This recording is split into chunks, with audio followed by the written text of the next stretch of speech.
Next one is maybe not an obvious use case, but still something that we see in a lot of, we see this problem in a lot of places. You're a factory owner that have a lot of different machines, and then you have external parties or partners that are interested in that data. It could be that your machine builders or your machine providers want to get access to data from their machines so that they can offer better services to you. Or it could be that you want to use some external partner to develop a machine learning model for your use case, so they need access to data as well. But you don't want to give them access to all the data that you have on the factory floor.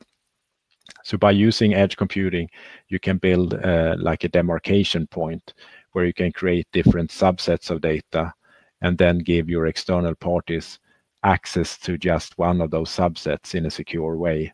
So you always know who gets access to what data. So that's maybe a bit more special use case, but still a problem that we see in a lot of places and that can be solved with edge computing.